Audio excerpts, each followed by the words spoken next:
Ayo, Plattman here. As I promised, I'm making another video about Joe Abercrombie's series. I think it's called The First Law. There was a First Law trilogy, and then I guess it's kind of becoming, I don't really know what to call it. It's still part of the First Law world. But I think initially it was called the trilogy. But anyways, there's 6 books in it. I'm on the 5th book. I'm waiting to listen to the next book. I just finished today this book. So this is fresh off the printer. And I feel like I need to do an accent, but I don't know how to do the accent because there was so much grit and gravel and masculinity in it. And I'm like, so I'll try it. I'll just come up with an accent right now. I'll tell you what the publisher's synopsis says. They say Black Dow killed more men than Winter and clawed his way to the throne of the North up a hill of skulls. The king of the Union, ever jealous neighbor, is not about to stand smiling by while he claws his way any higher. The orders have been given and the armies are toiling through the northern mud. Thousands of men are converging on the forgotten ring of stones on a worthless hill in an unimportant valley, and they've brought a lot of sharpened metal with them. Bramadan Ghost, disgraced master swordsman, has sworn to reclaim his stolen honor on the battlefield. I'm so sorry. Oh. So that was supposed to be a squeaky accent, which it wasn't. It sounded Indian to me. So, sorry ahead of time. Bremer Ghost, disgraced master swordsman, has sworn to reclaim his stolen honor on the battlefield. Obsessed with redemption and addicted to violence, he's far past caring for how much blood gets spilled on the attempt, even if it's his own. And to be fair, that character is super badass, but he has a squeaky voice, which is why I was trying to do that. And I had to laugh at my first failed attempt because that was awesome.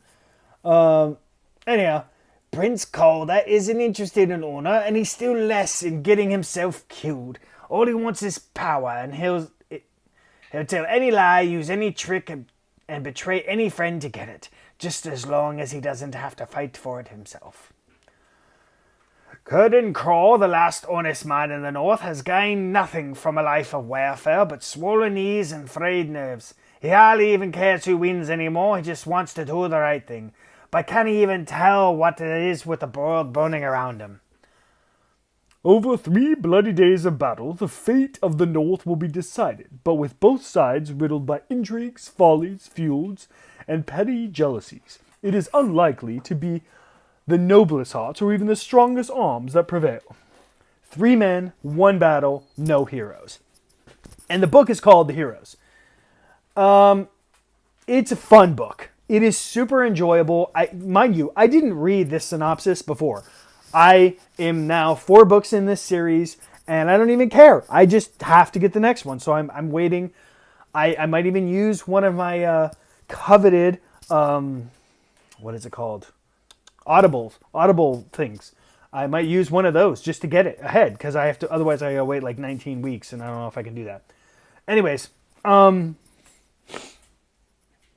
so the synopsis is cool, and I don't want to do any spoilers, but effectively what you have is the North is fighting a war with the Union coming from the South. So think of this is bad, but geographically speaking, if it was like England, and then they're attacking the Vikings up in Norway. Okay, think of it like that. England has the tip of Norway or that area, and then they're having this clash over this is your spot, this is not your spot. And the North is very cold, very wet, very meh. It's very much like England. So you could almost imagine the whole thing is set in England, and then the North is like Scotland and Ireland. And then England is kind of the lower part. And whatever. Doesn't really matter. Because there's its own map, and it's just fascinating. But, so, you have the Union that's going up to fight in, it's only been 8 years, and now they're fighting again after a big fight that they already had not too long ago. And the North is hey, go F yourself. Like, no, we're not going to have this. And they've been fighting the right fight, which is like basically draining the resources of the Union and kind of fighting guerrilla tactics. But the Union, through pressure, is like, hey, we need to have a decisive battle, so let's just make this a thing. And they've decided to coalesce all of their units to have this big fight at what they call this hill, which is called the Heroes, because there's a bunch of statues, supposedly statues of old heroes, on this hill, kind of in the middle of nowhere. And it's so fascinating. It's so fascinating to get to meet all these people.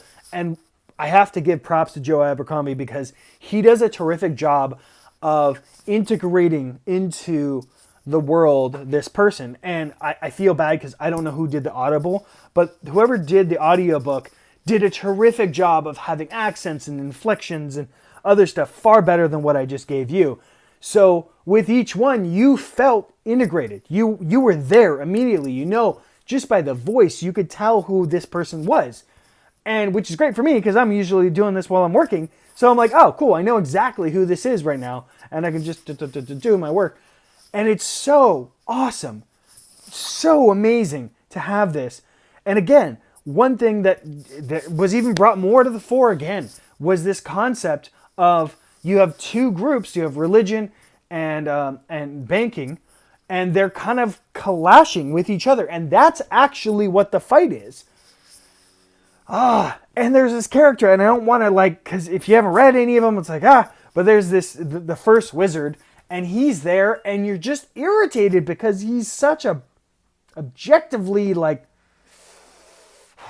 he's a bad person, and he seems to be kind of a puppet master controlling. And then on the other hand, you have this religious sect, and they're from the south, so I always think of it as like Egypt or Africa or something like that, and they're trying to kind of do their own thing and they have this basically conquered a continent, and they're trying to do anything to disrupt the Union, which will help benefit them in general. And they do it with money or resources or other stuff. So it ends up being this fight between these two. But really what's also interesting is Joe Abercrombie does this terrific job of explaining some of the appeal for war. And then have introduced characters that are kind of brand new, not only to the book, but just kind of brand new to war, and get to experience different things about war in this kind of world. And you, as a listener, can kind of glean, oh, this sucks. Like, nobody enjoys this. This is horrible. Why would anybody want to do this? And that's just awesome. Like, that's terrific. And on the same token, you can also understand the appeal and the gravitas and I want to be a hero and do the right thing. And it's so, he does such a good job of juggling all these different things and all these different characters and have a overarching throughway and then reference his other books and reference his other characters. And I'm like, this is it. I'm hesitant to say mastercraft storytelling, but in my opinion, it is top tier storytelling, story crafting, and the prolificness of his books. Like, he has 6 books. I think he actually has 9, probably more. I don't know. I was looking at it and I'm like, how many books does this guy have? Yeah, so he's got that series. So he's got 6 in the First Law world. Well, there's First Law books and then First Law world books, which is separate. So 6, First World Collection, Sharper.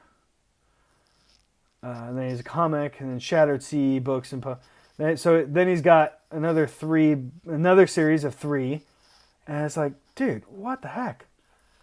It's just amazing. He's got so much stuff. You can't help but acknowledge and love. So 9. 12 books. This guy's he's chomping it. He's putting it out, and I really admire that because it's not like he's putting them out and they're low quality books. They're or just rinse and repeat. That's one problem I have with Clive Cussler or even the books. As much as I enjoy them, it's not Chris Pratt, but Chris Pratt played him.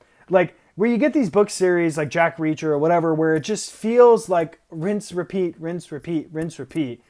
Kind of like watching another season of Sons of Anarchy or Walking Dead, where you're just like, this is the same problem we had last season, and you just, So instead of doing that, he will move you to another spot, another part of the world, and we'll have all these interesting characters. Some of them die, some of them don't. And you can't help but be interested in these people and be curious. I still want to know. There were characters that didn't die at the end of the third book in the series, and I want to know where they are, and they haven't cropped up again. And I'm like frustrated. I'm like, I want to see them again. I still feel them. That's awesome. And this is what Joe Abercrombie does. And he makes it awesome. He makes it super enjoyable to read. Now, it is for mature audiences. It's not for the faint of heart or whatever. But this book did such a good job of showing not two perspectives, but a myriad of different perspectives on war and fighting and what is the point of conflict and what is ethics and what is morals and what is right and what is wrong. And it kind of like talked about it all and spread magic fairy dust over it, and you just couldn't help but be like, fudge. I don't know. I don't know what I would do. I would hope I would do the right thing, but then you see somebody who's doing the right thing, and you're like, maybe that's not the right thing in this situation. So I highly suggest this book, and frankly, just read the other ones too. That's it. Plaidman out. I love you all. Talk to you soon. Bye-bye.